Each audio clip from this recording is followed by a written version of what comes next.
This is Cat Steffens with Cat's Trunk, and today we're going to do a keychain fob. Basically, it's really cute. So this one that I've already previously made has got an owl bead in the center. So it's made to actually put on your keychain to make it harder to lose your keychain, basically. But the one I'm going to demonstrate today is actually going to have a turtle bead on it. And I think that turtle is really cute. Alright, so where we're going to start is we're going to use 8 strands of 3-foot long cord, and I'm using waxed linen. And the way I attach the waxed linen to the 1-inch D-ring that we're going to be using as our base to tie all of our cords to is I have a preference on my lark's head knot to use the round turn lark's head knot.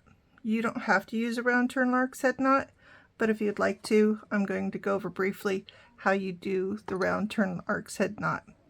So once you fold your cord in half, creating a loop with the center part of the cord, and this is the part you're going to be making your loop around your base piece with. So for the round turn lark's head knot, you go over the top, around the back, and you drop your cord ends down through the loop, creating a front-facing lark's head knot.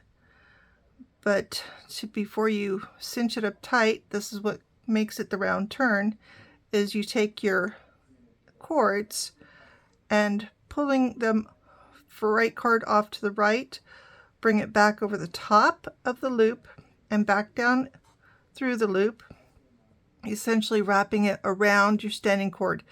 This is called a bite. Then you repeat the same step on the left side. You come over the top, down through the loop, and pull it. That way you've got this almost like figure 8 on both sides of your center cord,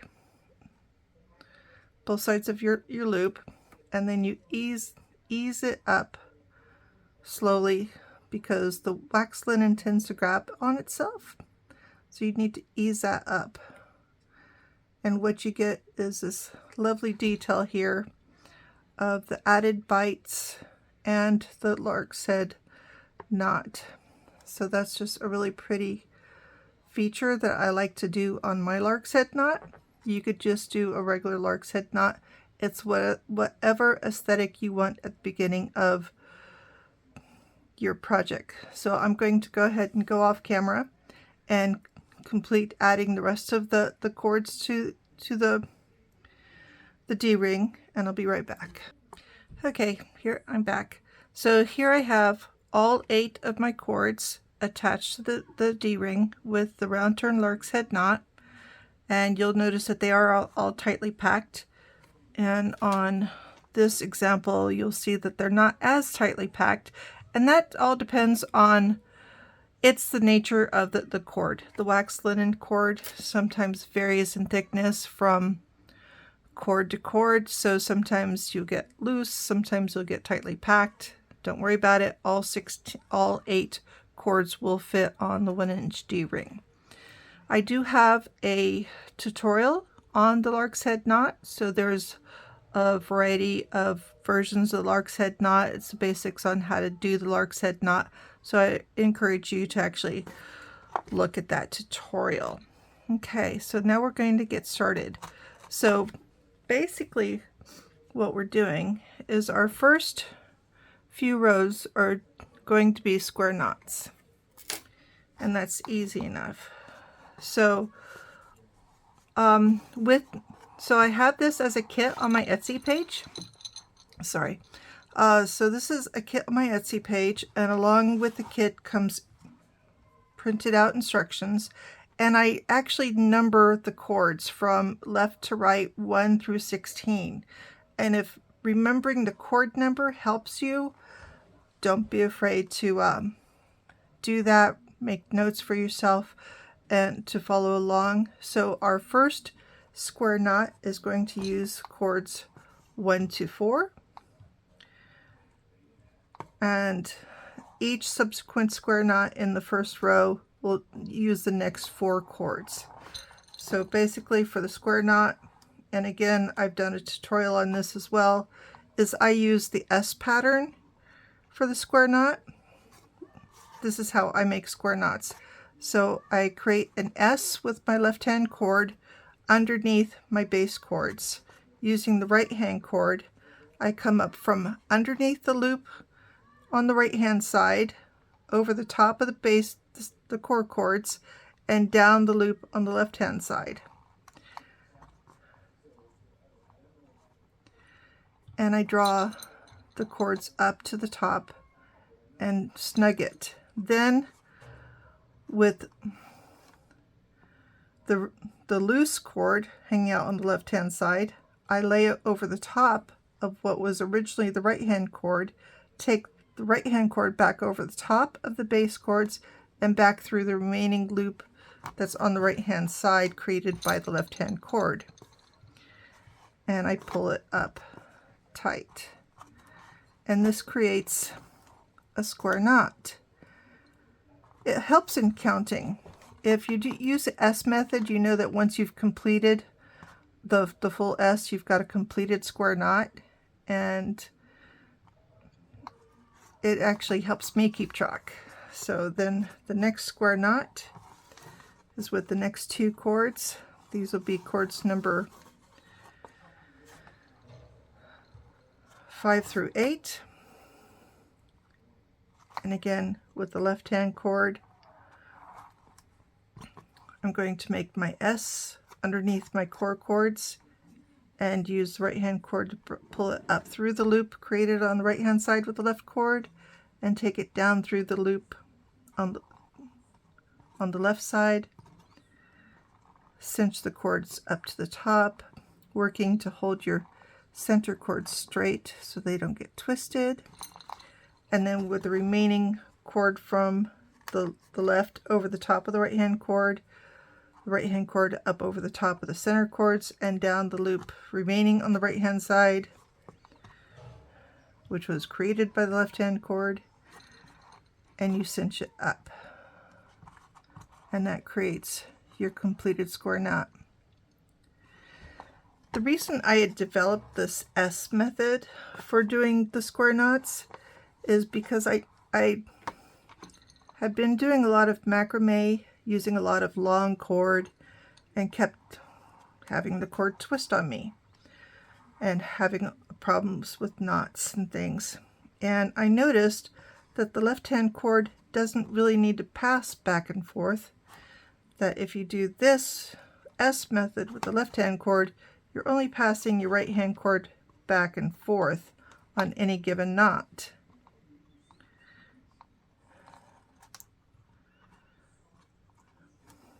And that helps cut down on cords getting tangled and having to pull long lengths of cords back and forth within your work. That way you're only pulling one long cord back and forth within your work. And it makes it just that much more pleasant and easy, and you don't have to count, or pay attention. Did I make the left P or the right P? My method has actually just eliminated that issue. So again, I make the S underneath the center chords. I come up through the loop created on the right hand side, across the top of the center chords, down the loop on the top on the left hand side, and I gently cinch my cords up to the top. And then with that remaining cord that originated from the left, over the top of the right hand chord, and right hand chord over the top of the center chords, and down the remaining loop on the right hand side, and again cinching it up, it completes your square knot. I have seen one other method in an encyclopedia of knots that talks about doing the square knot with one step. and it can be done. It's really, really hard. Maybe someday I'll actually demonstrate that in the video, just so you guys can see how strange and complicated the one-step square knot is. And so you're going to make 3 rows of square knots. The second row, you're going to start with cords 3,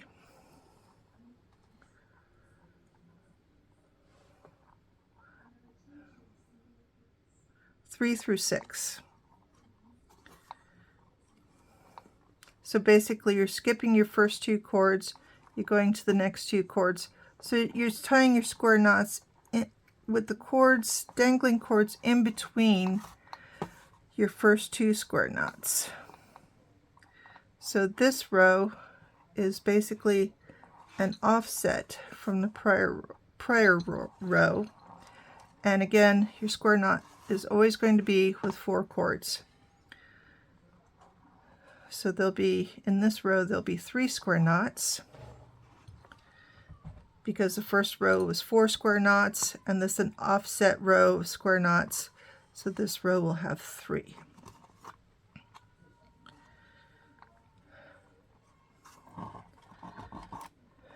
And if you're wondering, how long have I been tying knots? Well, my dad taught me how to tie my shoes when I was about 4. So technically I've been tying knots since then.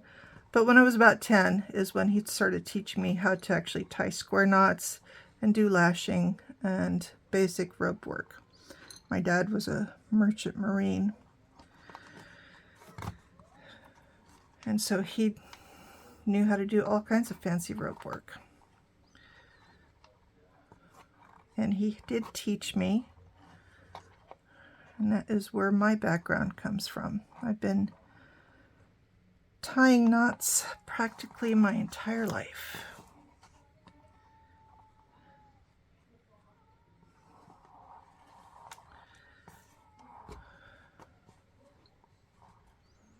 Okay, so from here, we're just going to fast forward to get these first few rows of square knots in.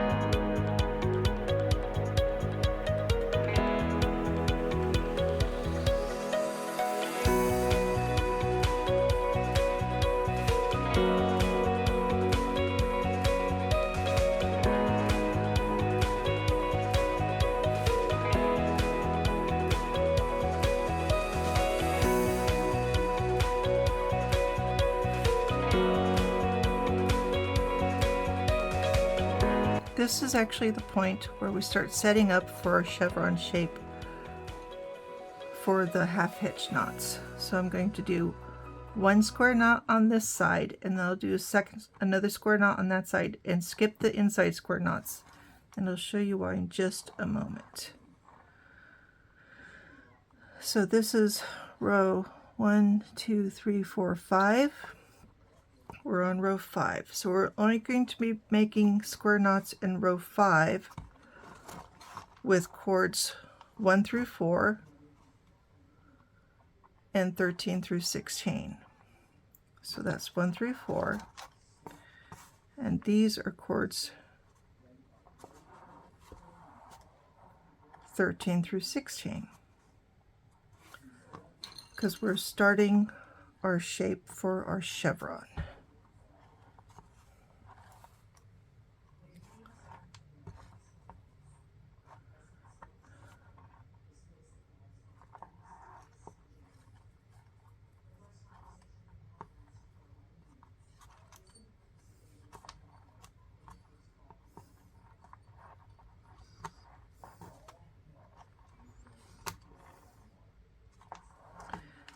All right, also at this point, this is when you're going to bead your focal bead on, and this is going to be our turtle.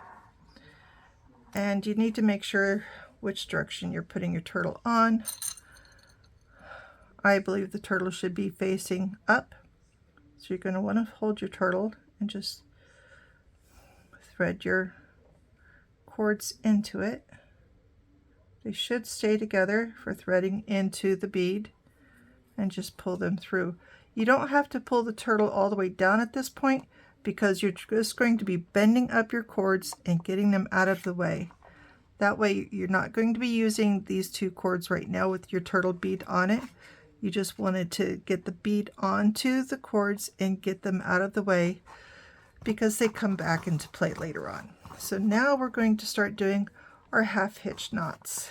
And what we're going to be doing is we're going to be using cords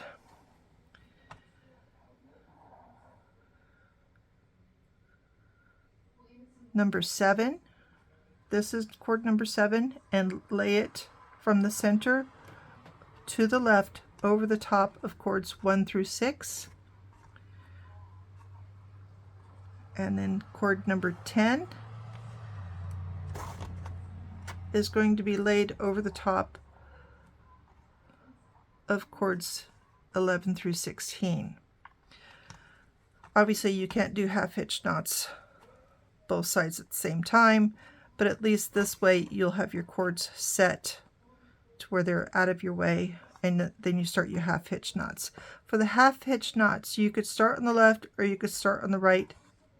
It doesn't make a difference. So you're always going to be starting with your center cord, pulling it left over the top of your hanging cords, and the half hitch knot is over the top of your base cord for the half hitch knot, and to the right of its cord if you're going left. If you're going right, it's the other direction, over the top and to the right. And you just pull it up gently. You take your next cord and you're doing the 2 half hitch knots. First one, second one,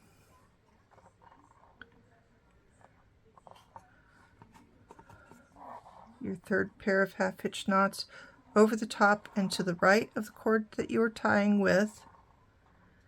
Pull it up. Don't pull it up too tight. Just pull it up to where the cord is still laying in the angle that you want and just looks nice. And again, over the top and to the right of the cord that you're tying with. And it's okay to use your thumbnail to push cords together to make sure that they're laying the way you want them to. And again, the next cord over the top and to the right.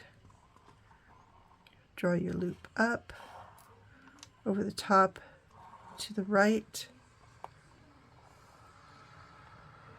and draw it up, and the next cord. So you're going to repeat this over and over and over. Not to dread it. You should not dread doing this. It's actually a bit fun. You're going to repeat this until you get to your last cord on this side.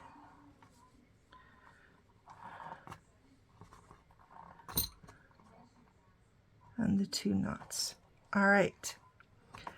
What we're going to have on each side are 7 rows of half hitch knots. So once you do your first row of half hitch knots to the left, you take your new number 7 cord from the center and draw it across the left side over the top of all your left hand cords, and again over the top to the right of the tying cord. Cinch it up gently, again over the top to the right of your tying cord, and the next cord is going to go over the top of your base cord to the right of the tying cord and up tight, and again over the top and to the right, and draw it up. And you're going to be repeating this 2 half-hitched knots at a time. And the reason you do 2 half-hitched knots is, one is for spacing, and because a single half-hitch is not a very strong knot. It's rarely used unless you want it to fail, which is what you would do if you're tying up a horse. You'd use just a single half-hitch knot. But we're not tying up our horse today. We are tying our key fob. And again, over the top and to the right, over the top and to the right.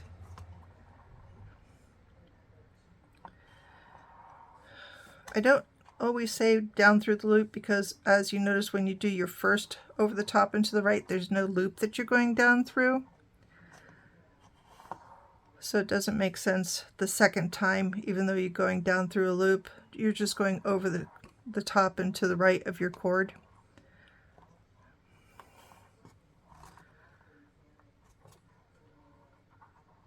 All right, what I'm going to do is I'm going to repeat that 5 more times, so I'll have 7 on that side. So let's do the first few rows on the right hand side. So you have your cord from the center, not the absolute center. So you've got the cord over the top of the right hand cords, and this time you're going to the left. So over the top and to the left of your tying cord, because you're working from left to right. When you're working to the right, you go to the left, and when you're going to the left, you work to the right. It's a little thing of opposites. Such fun to remember that one. All right, and always make sure the first row that you're pulling the correct cord, that you're always going in sequence from, this is cord 10, from 11, 12, 13, 14, 15, 16. So that was cord 12, this is cord 13. So it's over the top and to the left, and again over the top and to the left,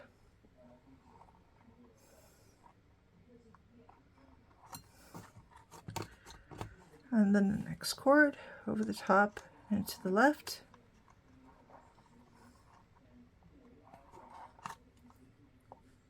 over the top and to the left, and the next cord over the top and to the left,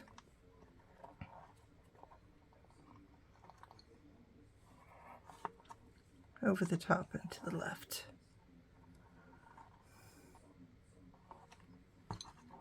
and your next cord over the top and to the left, over the top and to the left, and then the final cord from this section over the top to the left, adjust it up to the right location, and you want to make sure that you're creating this outward chevron, and that's the first knot, and here's the second knot over the top and to the left. So again, on this, the right side, as what did occur on the left side, your number 11 chord is now your number 10 chord, and every time you complete a row of the half-hitch knots, this center chord becomes the new center number, and the center numbers are, these are 8 and 9, so these will be 7 and 10. So you can keep that in mind if keeping track of the chord numbers helps you to keep track of where you're at in the piece. So again, this is the second row of half-hitch knots on this right hand side. over the top and to the left, over the top and to the left.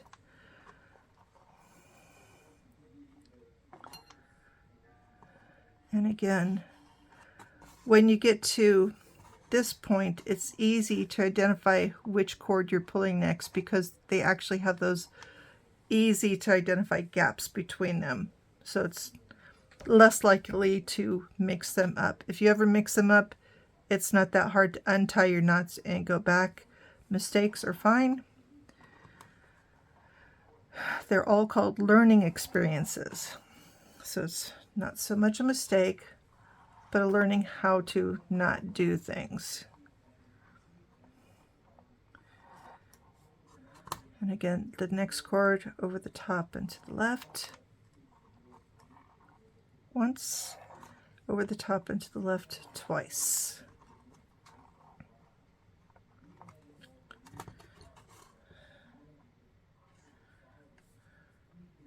And then X chord over the top and to the left.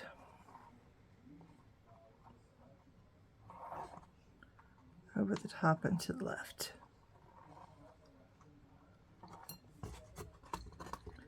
And we're almost done with this row. Over the top and to the left. Over the top to the left. Over the top and to the left once. Over the top and to the left twice. Okay, so you can see where this is going. So I'm going to continue to repeat this 5 more times on each side. So I'll have a total of 7 rows of half hitch knots. And you will notice that it looks like these are growing apart. Don't worry about that. We'll bring them back together later on. So I'm going to go off camera and finish these half hitch knots, and I'll be right back. Okay, so I've completed the first 7 rows of the double half hitch knots on the left hand side, and you can see how the further down I went, the chevron shape became more pronounced, and that's actually what you are going for. So don't worry about it if you feel like you've gone from not terribly sharp of an angle to a sharper angle.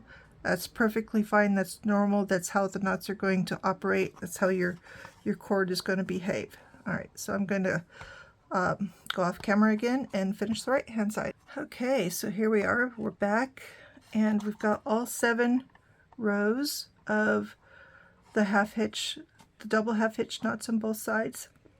And now it's time to bring our center bead, this time the turtle, up down from the top and secure it. So basically what you're going to do is you're going to take the 2 cords that are going through the turtle, which are numbers 8 and 9, and then you're going to get your cords 7 and 10 and tie a square knot. And that's going to secure the turtle and actually start the first row of the next section. And what this does is it pulls your chevron down tight underneath the turtle and helps create the little, almost like wings on either side of the turtle.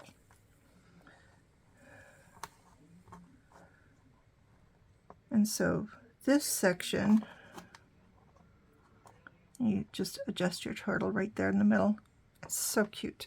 All right, so this section is going to be, let's see, where am I at? It's going to be 7 rows of square knots. The first row will have 1, second row will have 2 square knots, the third row will have 3 square knots, the fourth row will have 4 square knots, and then it'll go down again to 3, 2, and 1. So it's going to be 1, 2, 3, 4, 3, 2, 1 for the number of square knots in each row.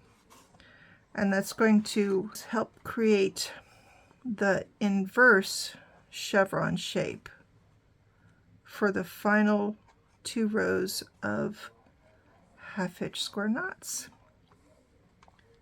So here you take your next 4 chords, which are the 2 from the center, the 7 and 8, and so this will be 6 and 5. You're going to do a square knot here.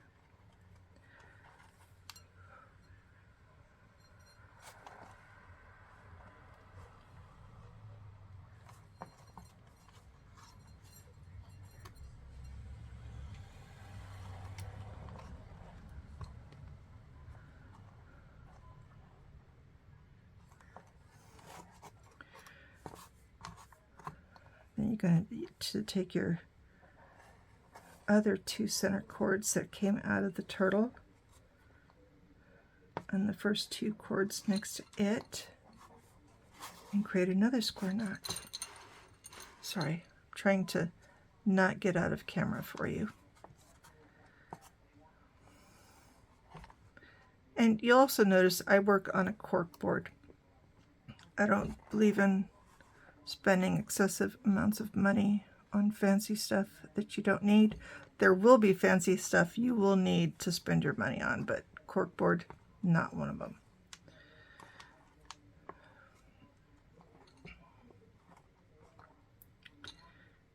Okay, so that's the second row, and that was 2 square knots. The next row will have 3 square knots.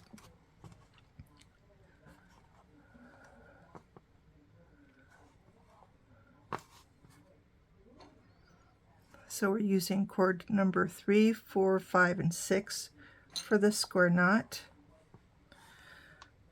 leaving chords 1 and 2 off to the side. They are not part of this row. This row only has 3 square knots across it.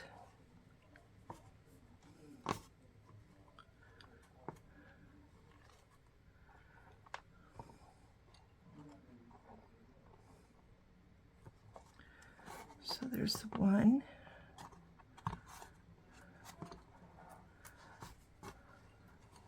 Then you'll do a square knot in the center.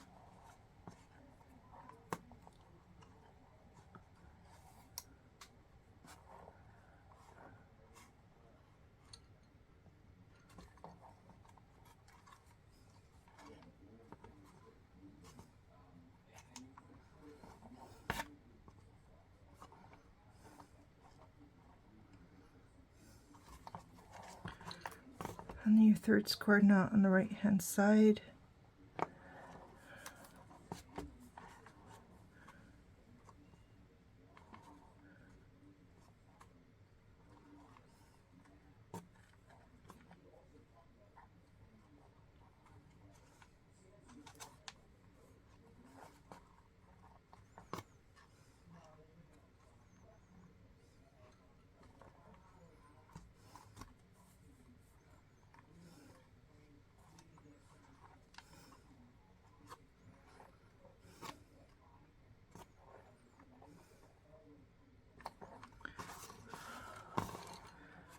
Alrighty, so that's your 1, 2, first 3 rows. This row is going to be square knots all the way across with all 16 chords, so 4 chords at a time.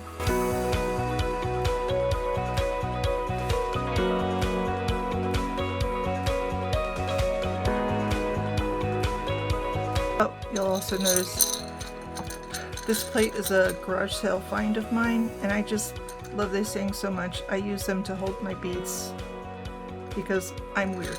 Okay. I do strange things. It's more fun to have something pretty that you've gotten at a yard sale, or possibly even inherited. Maybe it's all that's left of your great-great-grandmother's china. And use it as a favorite thing that you can have in your craft room and use it every day. It's so much fun. So you could see how these square knots, this pattern of square knots, has followed the shape of the chevron coming down. So what we're going to do is do the inverse of this area. We're going to do 3, 2, and 1 to create the foundation for the final chevrons, which will be these last 2 rows here of chevrons. And so we're going to skip the outer 2 cords because they're not going to be any more square knots with them. They're done. And we're going to take the next 4 cords, which are going to be 3, 4, 5, and 6.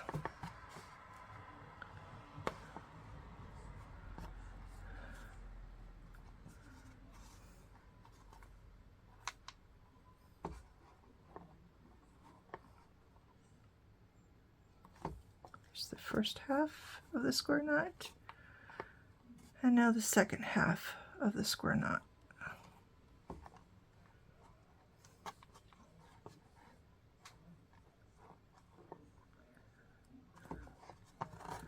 There's the first one in this section. And now we want the next 4 cords.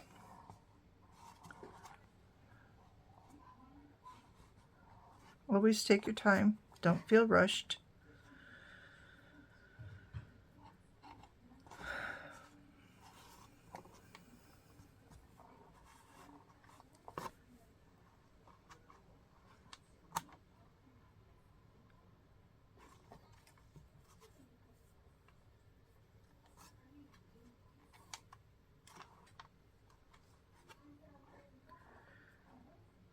Second square knot, and this will be the 3rd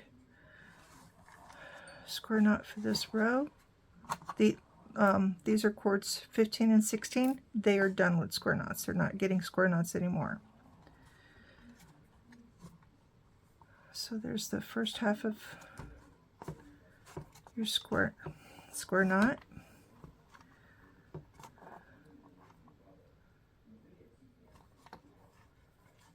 And the second half of your square knot.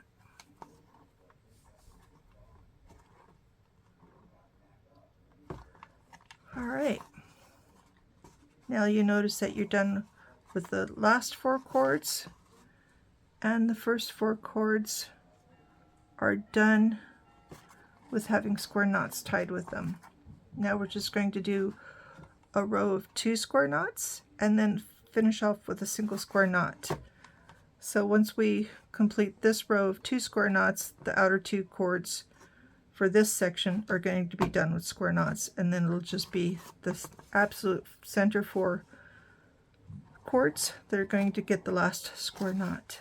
Now it's really easy to tie a square knot when you've got a center cord to have your cords going back and forth over the top of to help you keep track of where you're at.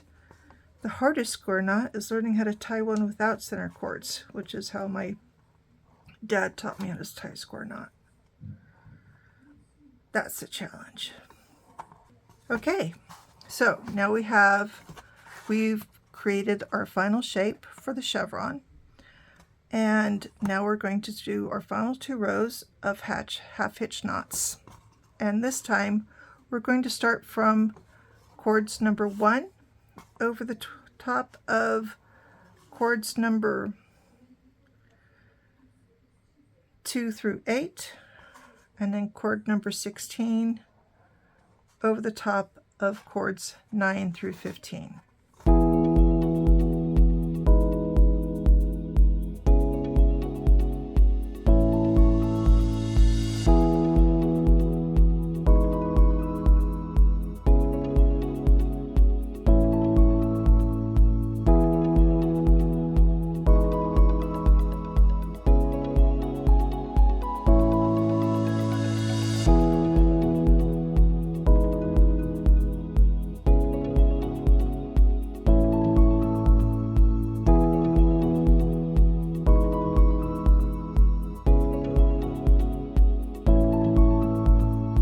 Also, on your first of the double half hitches, when you're making a chevron pattern over the top and to the right, you're wanting to make sure that when you're pulling it up, you're still creating your pattern, and you're in control of the gap.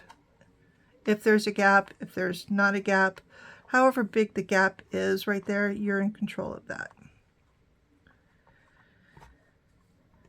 Here's the last of the eight cords from the right. First half hitch, second half hitch. And this is actually where you join your two center chords. So now your number 16 chord is going to wind up being number 8, and your number 1 chord is going to wind up being number 9. So you're going to, since you've got your 16 over the top of 1, 1 is then going to go over the top and to the right, over the top and to the right. And now these chords have changed sides. So there you are with the first chevron, and now we're going to do it again. And this will actually be the last of the chevron, the half hitch knots in the chevron pattern. And then we're going to move on to finishing. So here we will fast forward to the end. So you can keep watching. I'm just going to fast forward now.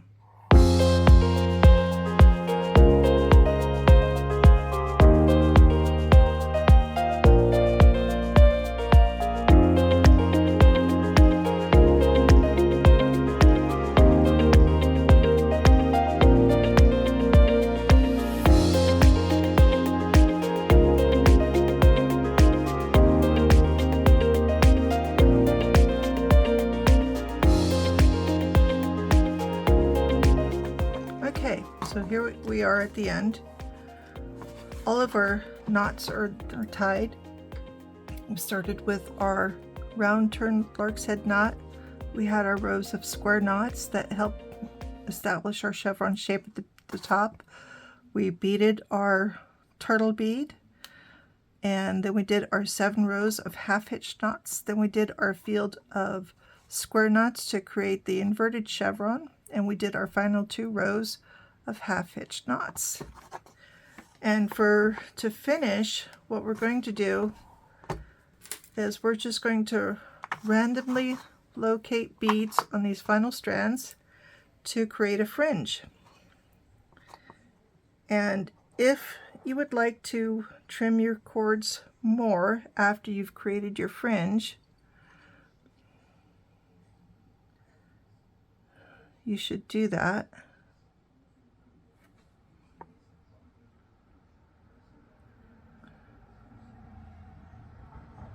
And yeah, okay. So basically, I'm just threading on one of the beads, the glass beads, and these are about 6 O's. And then I just tie an overhand knot, and I don't make it really tight because I want that bead to rest on there and not slip off. So for the first strand, I'm going to put on 3 beads, and my light in here is a bit of a challenge on seeing where the hole is on my bead. There we go.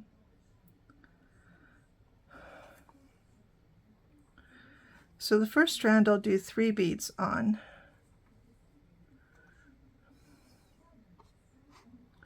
And they're not at any set position. It's random.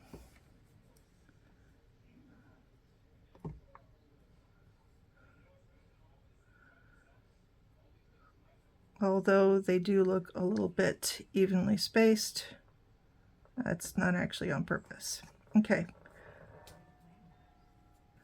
So each knot, and you can make this as long or shorter if you like, it's totally up to you. This finishing and doing the fringe is completely up to you. Here I have the beads a little closer together. My cord was a little shorter when I finished that one. It's just the nature of the cord, whether it's going to knot up tighter or not.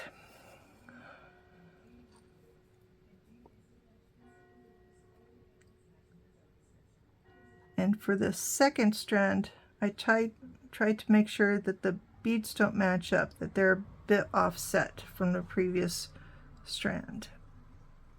And so this one will probably just have 2 beads on it.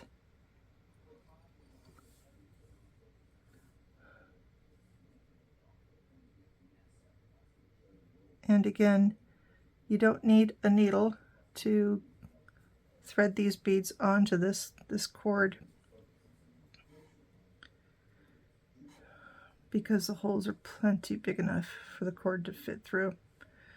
If you're actually having trouble getting your beads on, the beauty of the wax linen is you could actually twist it between your fingers, and it narrows the end and stiffens it up a little bit to make it more conducive to threading a bead on.